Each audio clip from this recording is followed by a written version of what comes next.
All right, so just for a quick, how do you play, right?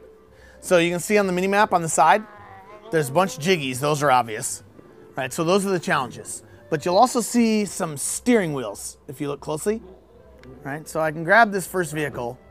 The icons are overriding themselves from certain directions. Basically on any vehicle you can do two things. You can ride it, or you can change it, right? So if I'm outside the vehicle, I can hit B, and bam. I could take pieces off, stick them on in other places. There's in the proper game, there'll be times when you find parts and you can just come into this mode and stick them onto your vehicle. So it's like, you know, ooh, look, a better engine, I'll stick that on. Anyway, let me jump out of there. I want to get in. So look around the world, you find people like so. They'll try and, if they think you're going to run them over, they're going to get mad and run away, but then they'll just warp back to the place where they're supposed to be.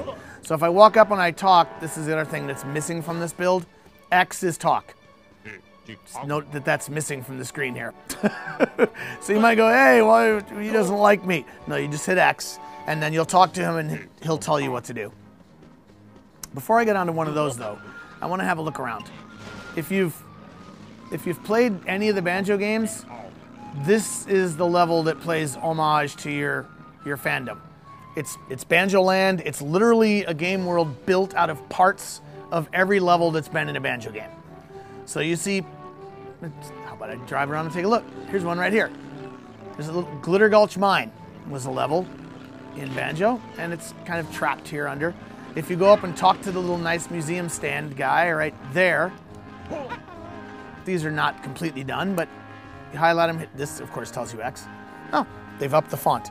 So then it tells you, so this is number 5 of 18 of these in the world, and it gives you a little bit of a background on this. This is the second level from Banjo-Tooie. Sorry. So this particular vehicle, also you can see up on the right, we always show you what your vehicle does. So this one is obvious, A is that. B is a little less obvious, B is a gyro. So you find the gyro in the game. That allows you to hold the gyro button and you get some control over your vehicle. What's this? Oh, they do like to joke about ghoulies, don't they? So that would be a, yeah, bin full of ghoulies. You also have these little, like, cool, again, thinking of the whole thing as a museum motif. There's some Jinjos. All the different various colors from the other games. So cruise around for a little bit more. Let's see what else I see. Whee! This is, of course, Freeze Easy Peak. If you go out into the water, you can see there's the pirate ship sunk from the second level of Banjo-Kazooie. And again, as I said, you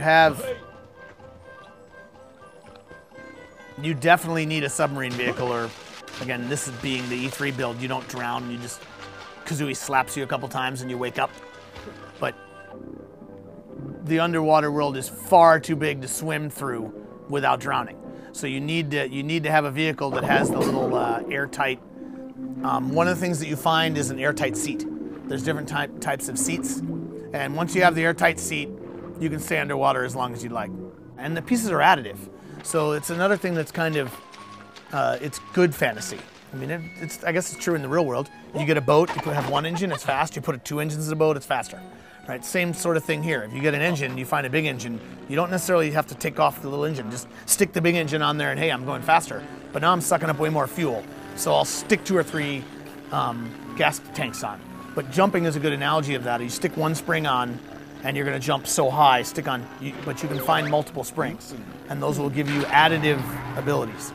And again, there's types of pieces like weight and strength, but so there's over 100 literal piece types. But when you stick in, hey, there's light ones and strong ones and etc. There's over 1,000 pieces in the game.